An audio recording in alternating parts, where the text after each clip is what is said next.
سورۃ العنکبوت کی آیت نمبر 45 ہے، 21ویں پارے کا آغاز ہے۔ الحمدللہ وکفیٰ وسلام علی عبادہ الذین اصطفیٰ، خصوصاً علی سید الرسل وخاتم الانبیاء وعلی آلہ واصحابہ الاتقیاء، اما بعد فاعوذ باللہ من الشیطان الرجیم، بسم اللہ الرحمن الرحیم۔ اتل ما اوحی الیک من الکتاب واقم الصلاة ان الصلاة تنہی عن الفحشاء والمنکر ولذکر اللہ اکبر واللہ یعلم ما تصنعون۔ اتل ما اوحی الیک من الکتاب،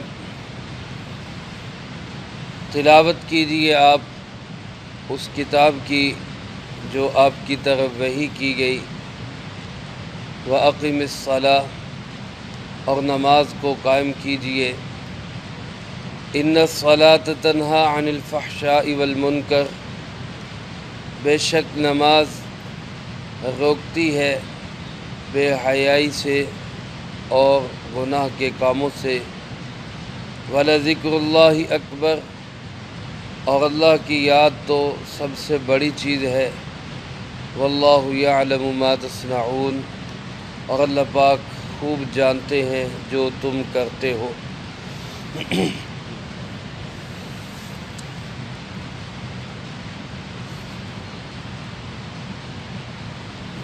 27ویں روزے کو 20ویں پارے کی تکمیل ہوئی تھی۔ اس کے بعد عید الفطر کے حوالے سے کچھ دن کے لیے درس کا توقف ہوا، لیکن اللہ کی شان طبیعت خراب ہوئی، بخار ہوا، جس کے نتیجے میں آج تقریباً 3 ہفتوں کے بعد دوبارہ ہم درس قرآن کا سلسلہ وہیں سے جوڑنے جا رہے ہیں جہاں موقوف ہوا تھا۔ اللہ پاک عافیت کے ساتھ، سلامتی کے ساتھ، صحت کے ساتھ درس قرآن کے تکمیل کی سعادت نصیب فرمائے، اور موت تک اللہ پاک قرآن کی خدمت کے ساتھ ہی وابستگی نصیب فرمائے۔ اس سے پہلی آیات مبارکہ میں اللہ پاک نے مختلف قوموں کے احوال کا ذکر کیا، قارون کا، فرعون کا، حامان کا، اس سے پہلے قوم عاد، قوم ثمود کا، اور ان کے جو انبیاء علیہ السلام تھے، ان کی استقامت، ان کے حوصلے اور ان کی تبلیغ کا ذکر کیا، اور اس کے ساتھ ساتھ کفر اور شرک کی ایک مثال بیان کی کہ وہ مکڑی کے جالے کی طرح بڑا ہی کمزور ہے، اس کی کوئی حقیقت، کوئی حیثیت، کوئی طاقت نہیں۔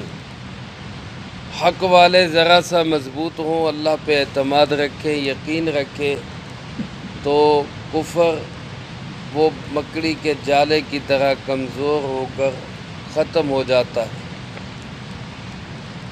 اسی کے مقابلے کے لیے اور ہمت اور حوصلے کے لیے اللہ پاک نے اس آیت مبارکہ میں جناب محمد کریم صلی اللہ علیہ وسلم کو براہ راست اور آپ کی وساطت سے مجھے، آپ کو، ہر مسلمان کو اللہ پاک نے 2 ہدایات ارشاد فرمائی ہیں۔ پہلی ہدایت تو یہ کہ قرآن پاک کی تلاوت کرو، اور دوسری ہدایت یہ کہ نماز کو قائم کرو۔ بلا شبہ یہ دونوں ایسی چیزیں ہیں کہ جب انسان ان پہ عمل پیرا ہوتا ہے تو کفر کے مقابلے کے لیے اس میں حوصلہ بھی پیدا ہوگا، اور اپنے دل کو تسلی اور سکون بھی ملے گا، اور صفوں کے اندر اتحاد و اتفاق بھی پیدا ہوگا کہ جو کفر کے مقابلے کے لیے بہت ضروری چیز ہے۔ چنانچہ اللہ پاک نے اپنے محبوب جناب محمد کریم صلی اللہ علیہ وسلم کو فرمایا کہ آپ قرآن کریم کی تلاوت کرتے رہیے۔ اصل میں یہیں سے ہم اٹھ کے اندر ہو رہے ہیں، بارش ہو رہی، وقت کے اندر مکمل کر لیتے ہیں۔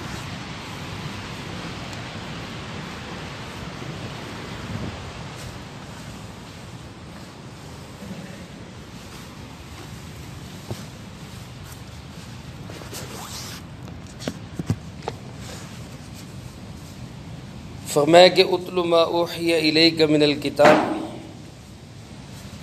جو آپ کی طرف وحی بھیجی گئی ہے قرآن کریم کی، جو آیات آپ کی طرف اتاری گئی ہے، آپ ان کی تلاوت کریں، ان کو پڑھیں۔ اس پڑھنے کے دو فائدے ہوں گے۔ ایک فائدہ تو اجر و ثواب ظاہر ہے، قرآن پاک کے ایک ایک حرف پہ کم سے کم 10 نیکیاں، اور جتنا زیادہ اہتمام کے ساتھ، توجہ کے ساتھ، طہارت کے ساتھ، پاکیزگی کے ساتھ انسان قرآن پاک کی تلاوت کرتا ہے، اتنا ہی زیادہ اس کا اجر بھی بڑھتا جاتا ہے۔ دیکھ کے پڑھے اس کا اپنا الگ نور ہے، زبانی پڑھے اس کا اپنا الگ نور ہے، نماز کے بغیر پڑھے اس کا بھی اجر و ثواب ہے، نماز کے اندر پڑھے اس کا اجر و ثواب اور بڑھ جاتا ہے۔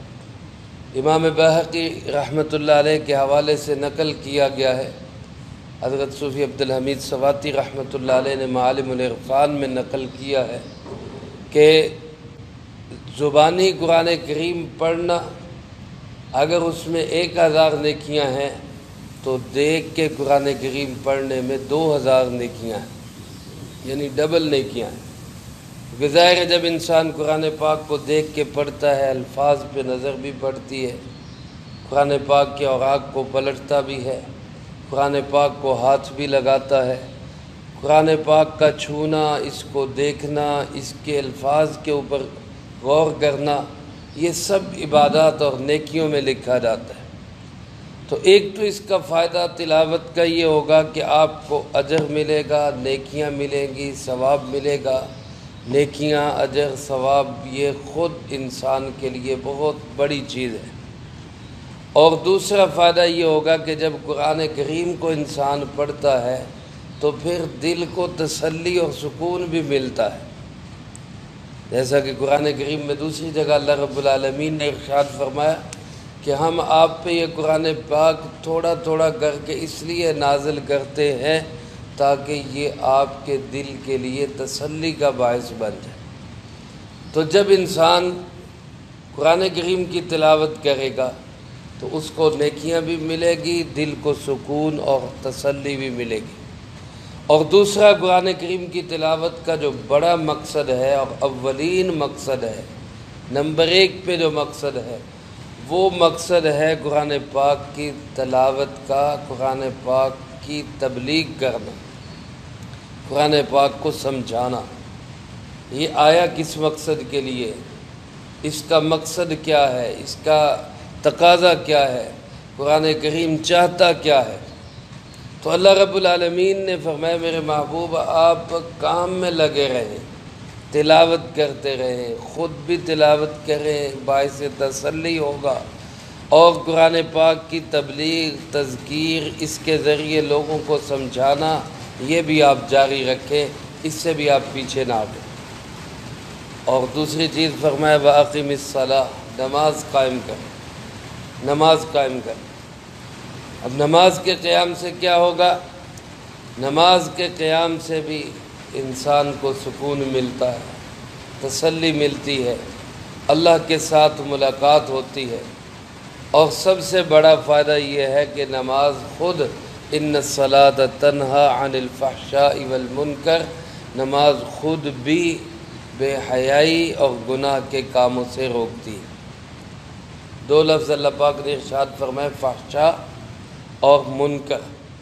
علماء نے لکھا ہے کہ فحشاء اس گناہ کو کہتے ہیں جس کا گناہ ہونا انسان کی عقل بھی مانے کہ یہ گناہ ہے، صرف شریعت کا تقاضا نہ ہو، اور منکر اس گناہ کو کہتے ہیں جہاں شریعت کا تقاضا ہے کہ یہ گناہ ہے۔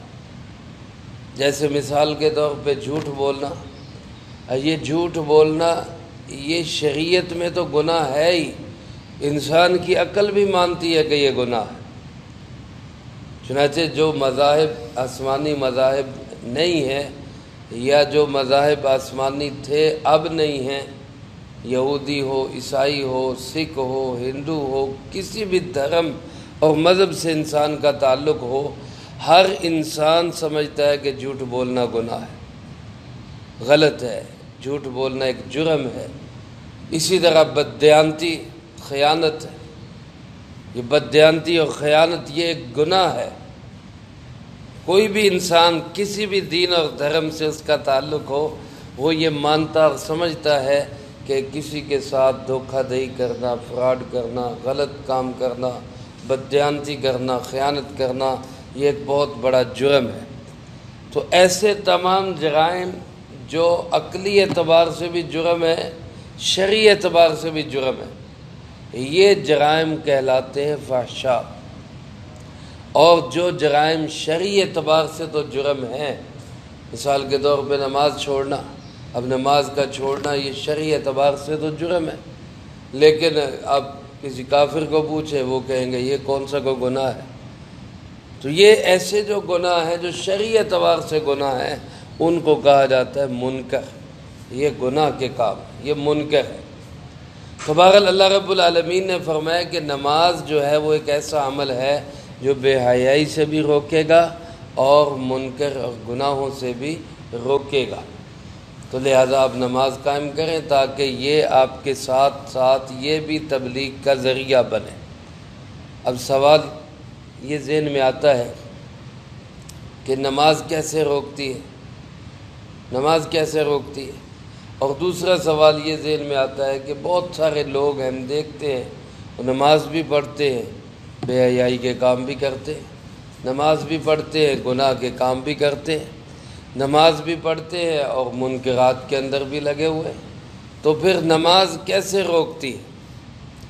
یہ سوال جناب محمد کریم صلی اللہ علیہ وسلم کے زمانے میں بھی ہوا۔ آپ صلی اللہ علیہ وسلم کے سامنے یہ بات عرض کی گئی کہ ایک شخص رات بھر تہجد پڑھتا ہے، دن کو اٹھ کے چوریاں کرتا ہے، جبکہ نماز قرآن کہتا ہے ان الصلاۃ تنہی عن الفحشاء والمنکر، یہ نماز تو بے حیائی اور برائی کے کاموں سے روکتی ہے۔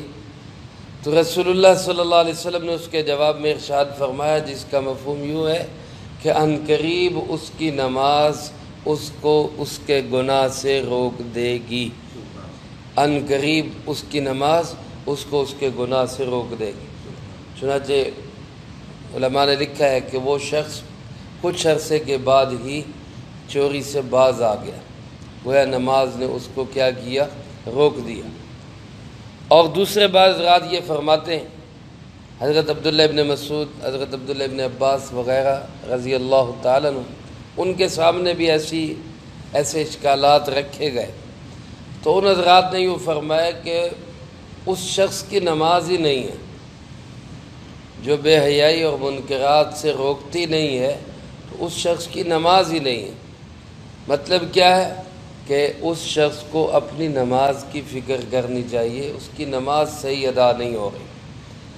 تو خلاصہ یہ ہے کہ نماز کی خاصیت یہ، اگر وہ نماز صحیح ہو، اقیم الصلاۃ، نماز قائم کرو، نماز کا قیام ہو، نماز صحیح آداب کے ساتھ، شرائط کے ساتھ، توجہ کے ساتھ، ظاہری باطنی تمام تر وہ جو شرعی پابندیاں ہیں، وہ شرعی حدود ہے، ان کا خیال رکھ کے نماز ادا کی جائے تو نماز کی خاصیت یہی ہے کہ وہ بے حیائی اور گناہ کے کاموں سے روک دیتی۔ لیکن اگر نہیں روک رہا کوئی بندہ تو پھر وہ یہ نہ کہے کہ جی قرآن صحیح نہیں کہہ رہا، بلکہ وہ یوں کہے کہ میری نماز میں کوئی کمی ہے، جو نہیں رک رہا اس کی نماز میں کوئی کمی ہے۔ وہ اپنی نماز کو ٹھیک کرنے کی فکر ہے۔ جیسے کوئی حکیم کسی کو بتلائے کہ بھئی یہ فلاں بوٹی جو ہے یا فلاں دوائی جو ہے یہ تمہارے مرض کا علاج ہے، اب وہ شخص جا کے اس بیماری کے لیے اس بوٹی کو یا دوائی کو استعمال کرتا ہے، لیکن وہ بوٹی اور دوائی خالص ہے ہی نہیں، وہ صحیح ہے ہی نہیں، وہ ملاوٹ والی ہے۔ اب وہ کہتا ہے کہ جی حکیم صاحب، ڈاکٹر صاحب، آپ نے مجھے کہا تھا اس سے علاج ہوگا، میں نے تو استعمال کیے، علاج ہوا ہی نہیں۔ تو بھئی اس کو تو چیک کرو وہ صحیح ہے بھی کہ نہیں۔ ایسے ہی نماز تو قرآن نے بتلا دیا کہ بے حیائی اور منکرات سے روکنے کے لیے ایک دوا ہے، ایک علاج ہے، لیکن وہ نماز بھی تو نماز ہو تو پھر ہی بے حیائی اور منکرات سے روکے، اگر وہ نماز ہی نہیں تو وہ کیسے روکے۔ اور دوسری بات بعض علماء نے یوں بھی لکھی ہے کہ نماز روکتی ہے، نماز روکتی ہے، لیکن کیا روکنے کا مطلب کیا؟ نماز ایسے ہی روکتی ہے جیسے کوئی عالم دین کسی کو برے کاموں سے روکتا ہے، وہ روکتا ہے لیکن اگلا نہ رکے تو اس کی مرضی۔ جیسے اللہ رب العالمین انسانوں کو برے کاموں سے روکتا ہے لیکن اس کے باوجود بہت سارے لوگ نہیں رکتے، تو جو نہیں رکتے تو وہ ان کی مرضی، نہیں رکتے، اللہ تو روک رہا ہے۔ جناب محمد کریم صلی اللہ علیہ وسلم لوگوں کو غلط اور برے کاموں سے روکتے رہے، لیکن کچھ رکے کچھ نہیں رکے۔ جو نہیں رکے تو اس کا یہ مطلب تو نہیں کہ آپ نے تبلیغ نہیں کی۔ آج امت کے اندر علماء، مبلغین اور دین کی دعوت دینے والے، قرآن کا درس دینے والے اور تبلیغ کرنے والے یہ لوگوں کو برائی سے روکتے ہیں، لیکن کوئی رک جاتا ہے کوئی نہیں رکتا، تو جو رک گیا اس کا اپنا فائدہ، جو نہیں رکا اس کا اپنا نقصان، یہ تو اپنا کام کر رہے۔ تو ایسے ہی نماز تو اپنا کام کرتی ہے، وہ روکتی ہے، کوئی رک جاتا ہے کوئی نہیں رکتا، یہ ان کی اپنے حالات اور ان کی اپنی مرضی ہے، لیکن بہرحال نماز کی خاصیت یہی ہے کہ وہ بے حیائی، گناہ، منکرات اور غلط کاموں سے روکتی ہے۔ اور بعض علماء نے یہ لکھا ہے کہ کم سے کم بندہ جتنی دیر نماز پڑھتا ہے اتنی دیر تو گناہ سے روک ہی جاتا ہے، جتنی دیر نماز پڑھ رہا ہے اتنی دیر تو غلط نظر کا استعمال نہیں ہوگا، جتنی دیر نماز پڑھ رہا ہے اتنی دیر تو کم سے کم کان گناہوں سے رکے ہوئے ہیں، اور جتنی دیر نماز پڑھ رہا ہے اتنی دیر تو کسی کو ہاتھ سے زبان سے تکلیف نہیں دے رہا۔ تو گویا جتنی دیر انسان نماز میں لگا رہے گا اتنی دیر انسان گناہوں سے اور بے حیائی سے اور منکرات سے رکا رہے گا۔ تو یہ نماز کی خاصیت ہے۔ اللہ پاک نے رسول اللہ صلی اللہ علیہ وسلم کو باطل سے مقابلے کے لیے گویا دو اکثیر ہدایات کی ہیں جو میرے اور آپ کے لیے، اصل میں میرے اور آپ کے لیے قرآن کریم کی تلاوت اور نماز کا قیام، اور ان دونوں کے ساتھ آخر میں کیا فرمایا؟ وَلَذِكْرُ اللَّهِ أَكْبَرُ، سب سے بڑی چیز جو ہے وہ تو اللہ کی یاد ہے۔ نماز بھی کس لیے؟ اللہ کی یاد کے لیے، اور قرآن پاک کی تلاوت بھی کس لیے؟ اللہ کی یاد کے لیے۔ بلکہ علماء نے لکھا ہے کہ سب سے بڑی چیز اللہ کی یاد، اس کا مقصد یہ ہے کہ دین کے ہر عمل کا مقصد اور اس کا ٹارگٹ کیا ہے؟ اللہ کی یاد ہے، اللہ کا نام اونچا ہو جائے۔ جہاد بھی وہی جہاد ہے جس جہاد کا مقصد یہ ہو کہ اللہ کا نام اونچا ہو جائے۔ نماز اللہ کے ذکر کے لیے، یاد کے لیے، تلاوت اللہ کی یاد کے لیے، تو گویا ہر وقت اللہ کو یاد رکھنا یہ سب سے بڑی چیز ہے، سب سے بڑی چیز ہے۔ رسول اللہ صلی اللہ علیہ وسلم نے ایک موقع پہ صحابہ کو فرمایا رضی اللہ تعالیٰ عنہ مجمعین، فرمایا سبقک المفردون، جو مفرد لوگ ہیں وہ آگے بڑھ گئے، مفرد لوگ آگے بڑھ گئے۔ صحابہ نے پوچھا مفرد کون ہے؟ آپ صلی اللہ علیہ وسلم نے ارشاد فرمایا کثرت سے اللہ کو یاد کرنے والے مرد اور اللہ کو یاد کرنے والی عورتیں۔ مفرد اصل میں کہتے ہیں اس شخص کو جو ہلکا پھلکا ہو، جس کا زیادہ سامان نہ ہو۔ دنیا میں ہم دیکھتے ہیں جو مسافر سفر کرتا ہے، ہلکا پھلکا سامان رکھتا ہے، تو وہ ایئرپورٹ پہ جائے، وہ اڈے پہ جائے، وہ اسٹیشن پہ جائے، وہ اپنا چھوٹا سا تھیلا بیگ جو بھی ہے وہ اٹھایا اور آگے نکل گیا۔